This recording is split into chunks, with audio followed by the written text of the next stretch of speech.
back with you. We happy almost we're on December 30th today. You know, almost at the new 29th year. actually. Well, we're recording this on the 29th, but I'm sure that it'll be published on the 30th. Well, yeah. Anyways, yeah, we're almost in 2024. Mm-hmm. So, so I guess we should do a video. This is Confusion is Sex. It's the first album by Sonic Youth. First, I guess, official album. The last one was sort of It was an EP / mini album, as they call it. And with it, there's another EP called Kill Your Idols. Well, we'll get to that after. With the main piece released on the Neutral label, Glenn Branca's label. And as we discussed, he started that label to release the first EP. It's one of the most chaotic albums of Sonic Youth's. Yes. Here's the We have our insert. track Original list. insert. My favorite song is called Shaking Hell. I mean, they're not really... A lot of them kind of sound the same in terms of the sound they make. You think? Yeah. You think this sound... Wow, interesting. Well, here's what I'll say. This was from 1983, I believe it was. Neutral number 9. I think in a lot of ways it's kind of like a step back in a way from the EP, the way I see it. Because the EP was sort of very more groove focused, more like you can almost, it's almost like a post-punk album. This is sort of deconstructing everything, and they're going full, as they would call it, no wave at the time. Yeah. Thurston A doesn't lot of have chaos on this. Thurston does not have his Tarzan voice anymore. No Tarzan voice. No, this is their most abrasive album, perhaps. One For of. sure. Yeah, I would say so. It is not an easy listen. There are moments that are melodic, but you know, it has the way I think of this album. All the songs, and particularly the guitars, sound like sick. They all sound like queasy. Yeah, it sounds like a The little... guitar sounds are very That's what like. they do in some of their albums. I mean, basically, this is a different kind of rock. It's experimental rock, a different kind of experimental rock Yes. you're hearing here.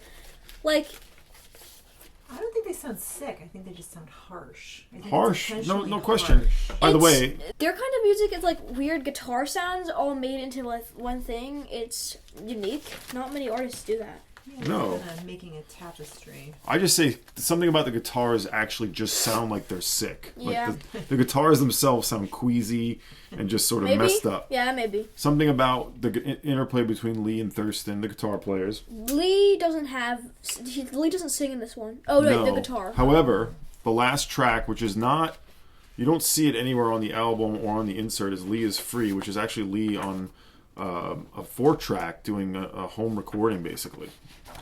And Lee actually plays bass on some of this. Apparently, I didn't know that And either. Kim plays guitar. Kim plays. I mean, she maybe just sings. She does do some bass. Yeah. They also have a new drummer on this, Jim Scalvunas. Who this is the only album he's on.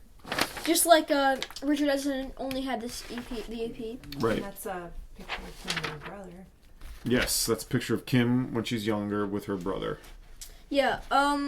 So we have some some tracks here. I remember Shaking Hell. I remember Inhuman. Mm-hmm. World Looks Red is a good one.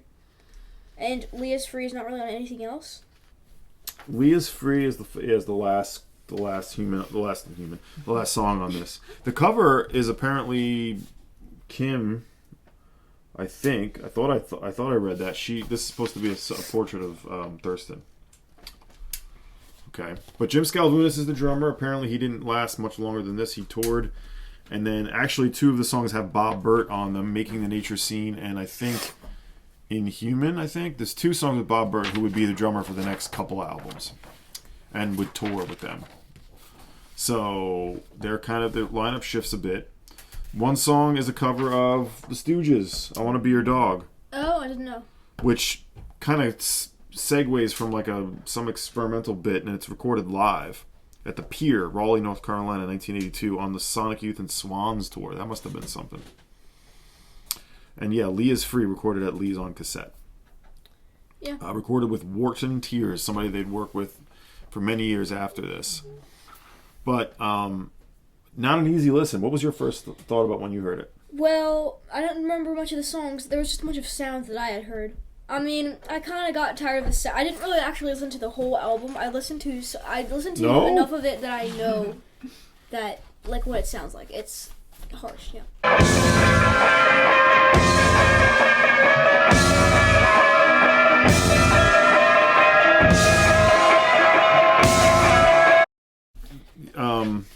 Shaking, yeah, go ahead. Shaking Hell, the World Looks Red, and Inhuman are the 3 songs that I remember. Inhuman is maybe the most sort of similar to the EP. The first first song on side 2, B1.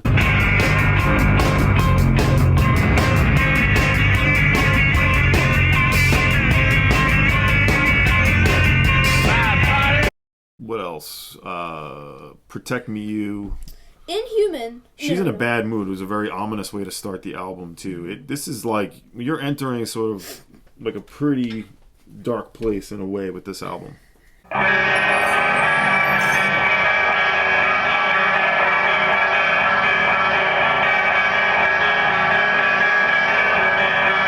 pretty sure the songs kind of like they bleed into each other somehow. Oh yeah, I could see that. Yeah. Making the Nature Scene is the one that they would play live later on, that we've seen them, Yeah, they did that a bunch of times. Yeah, I don't know that they resurrected a lot of these songs live. They probably did. They were not one to like be shy of their early catalog, but I know that we've seen them do Making the Nature Scene. Shaking Hell is on the following EP. It's for some reason repeated.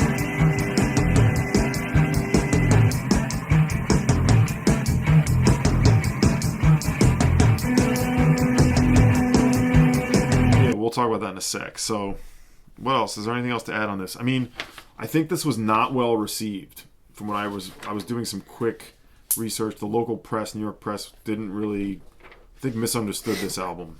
And it was out of print for many years. The first time I heard it was as a double with the Kill Your Idols EP, which we're about to show. They reissued as a double, like a single CD with both releases on it. So this was released on Neutral 1983, and then the companion is this. The EP. It sometimes comes with. I think we have it as a CD. With it. Yeah, that's what I was just saying. Yep. Yeah. This was only released in Germany. I don't know why. Perhaps maybe they were touring Germany and they wanted to do something special for the German market. The original cover. This is not the original cover. The original cover has "Confusion is Sex" and crossed out, and it says "Kill Your Idols." This is like a later reissue of that, but it was on the Zensor label originally in Germany. Here is our CD. Pretty sure "Kill Your Idols" comes with it. Yeah, this was the Geffen reissue, right? So the Kill Your Idols is actually, it's some of the songs live. Well, this gives you a little more liner notes, and it gives some background info. I probably should have read that. Kill Your Idols is, let's see, Protect Me You, Shaking Hell, Kill Your Idols, Brother James, and Early American. I don't know why they did Shaking Hell again. Well, they're live. Oh, I believe. It's live. Okay. The first 2 were live, and then the next 3 were not included on Confusion is Sex. So yeah. But here's a live shot of the band. Yeah. Here's Kill Your Idols. Mm-hmm. Yeah, and this is Confusion is Sex. It's the same except for like the color for the ones that we have. It says the music was moody, shapely, meandering from songs that resembled nothing so much as the sort of chants little kids come up with when they've been sent to their rooms without supper. Oh.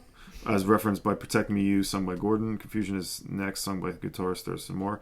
And then it says, to trances that seem neither to begin nor end. That's kind of like what you were saying, like the songs run into each other. Yeah. The shapeliness of the music was internal. Without exact borders, the songs rose up, staked the claim on your intention, fears, or desires, and then turned into air. Confusion is Sex is like a lot different from the self-titled EP because like the self-titled EP is different, and then it just goes experimental, and it's gonna be like this for a bit. There's also some kind of violent lyrics and imagery on this album, maybe not appropriate for young kids. Yeah, I've seen it. I think, and as a kid when I was discovering Sonic Youth, I had this exact same CD version. I didn't listen to this too much. I was like, this is maybe a little too intense for me. Loved it. Angela loved it. I was focused on like Washing Machine and Dirty. Yeah. And Experimental Jet Set Trash No Star and Daydream Nation. Like this one kind of freaked me out a bit. For a long time. So like this is experimental, and this is gonna be like this for a few albums. Like Their sound evolves into the 80s. Yeah. Camera woman. Oh, thank you. I was just gonna say that that this definitely spoke to me. I felt like it really stirred up the angstiness that I was feeling. Did you like the entire album? I loved it. Okay. I remember just feeling really tapped into this. But I feel like maybe I was like 15, 16 when I was listening to this, or when I discovered it. And it was right in the sweet spot. But okay. my parents hated it. Now, do we want to give ratings Yeah, on these? yeah. Your dad really doesn't like. He really hates it. Yeah, Sonic Youth. Yeah. This one is a 45 RPM audio file. Well, how about that? Pressing. Do we want to do we'd like to do Candles. This is Sure. our rating system for Sonic Youth Records. You guys can go first. I'll go last. Do you want to give it a rating, a candle rating? I'm going 8 on this one. I really love this record. Mm-hmm. I will say 7 candles. It's good, but the thing is it's for me, they would only get better, so it's kind of hard to give this like a really high rating, because I think it's the start of something, Yeah. and they're sort of starting at ground zero in a way, and they kind of went backwards to go forwards. Is the way I think of this is them going backwards a bit, and that's not me saying like, this is bad. I think it's just sort of like they broke everything down to basics. They're making noise, chaos. They're figuring stuff out. So like this is very much not. This is not like refined. Yeah, I don't see it as going backwards, because I don't know that where they were going was where they were headed on that first CP. I know, and I also think that this was a very intentional and purposeful artistic piece. It was more of a statement. It's not necessarily music even. I just think I think they were going for raw and scary, and they did it. Right, so it's not really backwards. It's more of a side. I think it's just a side separate move thing. And this is different from that EP. this may surprise everyone, and you can listen to Confucius Hex. You can like it, but I'm gonna give it a 5.5. It's not my favorite. Okay, and I think Kill Your Idols really. This is really just an extension of that. I think I'm pretty sure. I'll give them both as a combination 5.5. I think. No. Yeah, no, they were recorded at different times, but I don't really think there's much of a stylistic or, like, fidelity. It very much feels like the same, just more of the same, and not just, like, it could have been longer, and this is the additional piece of it. Yeah. I don't know how long it's been since I've given a rating that's not really that low. No, it's okay. I think 7 is, for me, it feels good. I could say 7.5. I'm going to go with 7 candles on that one. One I don't come back to all the time, but when I do, I'm like, wow, this was really something for the time. This is really a statement, as you said. Statement. Yeah. What's next? I think is it the Flower Halloween? Is it the Halloween EP? Or Well, we got to talk about that. Bad Moon Rising is the next album. Should we have a Halloween EP with that? Like just like we'll see, because those kind of go together. I think we'll see. We'll see what makes sense. Yeah, Bad Moon Rising is the next album by Sonic Youth. It's got a pretty cool cover. We'll show you in the next video. And the Halloween EP is just a few extra songs. Well, I mean, it's similar to Kill Your Idols, I guess. One of them is quite explicit. Yes. Very explicit. Mm-hmm. Yeah. Great. Different label. They'll be on a different label for that one too. Anyway. Yep. All right. We'll see you in the next video. See you in 2024. See you in 2024. See ya. Bye.